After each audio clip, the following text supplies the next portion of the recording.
The year is 2016.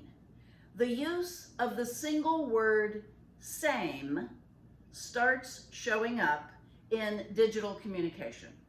It is used as an easy way to digitally nod in agreement. Now, after hearing her daughter say same several times in a phone conversation, a mother posted this question in 2016 on Yahoo Answers. I am a mother of 2 kids, and my eldest daughter, now 17 years old, is making me alarmed by the amount of times she is using the word same. What does same mean? Is it a new curse word that I don't know about from that Tumblr website? Should I be punishing her for saying it in front of her sister? Many people responded to her question, with the top commenter stating, same is just something someone says, normally on the internet, when they can relate to a picture or something. It's like short for saying, I feel the same, or I feel like that person or that image. Fast forward to 2022. We still see same in digital communication, also in texting, also in spoken conversations. Writer Hannah Rosenberg recently posted these words on Facebook. Same. I still haven't figured out how to keep my shower floor clean, or make morning smoothies, or respond to stress calmly. Same, same, same, my friends tell me. A love note of sorts. Maybe the world doesn't need us to cut down on carbs, or make more money, or waste less time. Maybe instead, it needs us to reach those who feel alone in their messy homes, or difficult relationships, or unresolved issues. To impress less and connect more. To share one simple message. Same, same, same, same. This post stopped me in my tracks. It changed my thinking about the use of the word same. Maybe Hannah has zeroed in on a brilliant point. We all need to know that we aren't the only one who feels this way, the only one who struggles with this problem, the only one who thinks this way. How wonderfully powerful and connecting is that word same. What incredible support from one human being to another resides in that little word same. Now, I realize people might be lazily texting the word because it's a lot shorter than texting the words. Yes, I have felt the same way myself. But we understand the shorthand. Taking 5 seconds to text those 4 letters might make a huge difference to someone. And let's be honest, it's why we have support groups. People attend a support group to find like-minded fellow sufferers. In a support group, we all have the same issue, a similar journey. Parents whose children struggle with school because they have ADHD find understanding and compassion from each other. Addicts share their challenges and journeys in a place of safety and acceptance and understanding in a support group. People who are grieving share their pain. Redo. People who are grieving share the pain of loss in the company of others with the same struggle. There is absolutely nothing more validating than sitting among others who are walking the same path.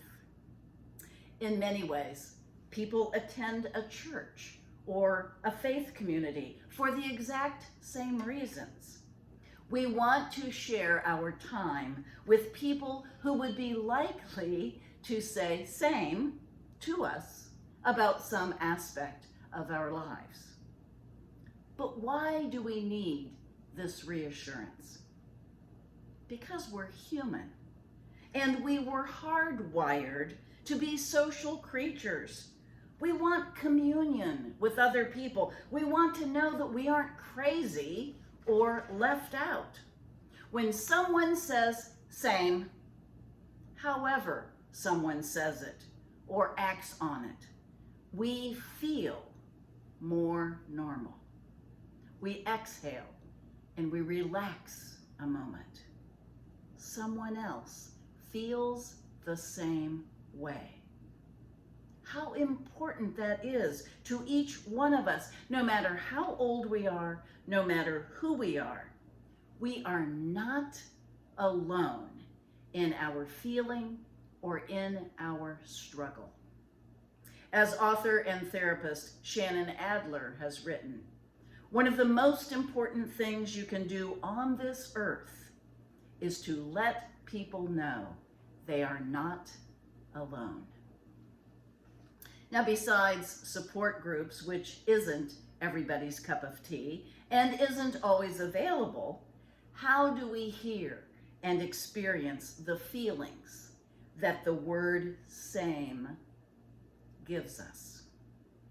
We get the message that someone understands us, has a sense of what we are going through when we receive a card in the mail wishing us well after surgery, or following the loss of someone in our family. We feel comforted by the sense that someone knows how we feel when we get a phone call checking up on us after we have been isolated for a period of time. We find unexpected joy when someone goes out of their way to drop off a gift or flowers or takes us to lunch or stops by after the church service to talk to us. All of those feelings are ways that we whisper into someone's ear, same. I don't know exactly how you feel, but I wanted to let you know you matter. And seeing you struggle makes me want to reach out some way to offer you some comfort. And we do feel comforted. We no longer feel as though we are alone in our misery. There's a verse in the Bible that comes pretty close to saying same. This verse encourages us to reach out and connect to other people with empathy. Rejoice with those who rejoice. Weep with those who weep. Empathy is the ability to understand another person's thoughts and feelings in a situation from their point of view rather than from ours. It differs from sympathy, where we are moved by the thoughts and feelings of another person, but we maintain an emotional distance. Too often, when we know someone has experienced a terrible event, we don't know what to say. So we turn to one of these common responses. Everything happens for a reason. This too shall pass. Or, this could be a blessing in disguise. You get the idea. Although these statements sound good in theory, they rarely do much to help another person feel better. Instead, these words sometimes minimize the other person's pain and do little to connect with how he or she are actually feeling. Showing empathy is a lot more about action than it is about words. Maybe that's why the simple word same might just be the right thing to say. Same. I'm here with you. I am feeling what you feel. You are not alone. There's a field with two horses in it. From a distance, they look just alike. But if you stop your car, or if you are standing nearby, you will notice that one of the horses is blind. And if you listen, you can hear the sound of a bell. Attached to the halter of the other horse in the field is a small bell. It lets her blind friend know where she is, so he can follow her. If you stand and watch, you'll witness the way that she checks on her blind friend. He listens for her bell and then slowly walks to where she is, trusting that she will not lead him astray. When she returns to the shelter of the barn each evening, she stops occasionally and looks back, making sure her friend isn't too far behind to hear the bell. I believe that God watches over us and even brings people into our lives to help us when we are in need.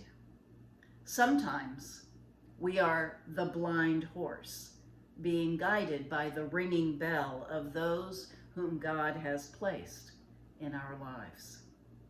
Other times, we are the guide horse, helping others to see the way. Good friends are like this. You don't always see them, but you know they're always there. Please listen for my bell, and I will listen for yours. My friends, let's do our best to let others feel our support, to be comforted and assured by the multiple ways we can let them know they are not alone. Because with our actions and our words, we can let them know, same, same, same. Amen. If you want more content like this, like, share, and subscribe. Find us on YouTube, find us on Instagram, or go to nancylafferty.com.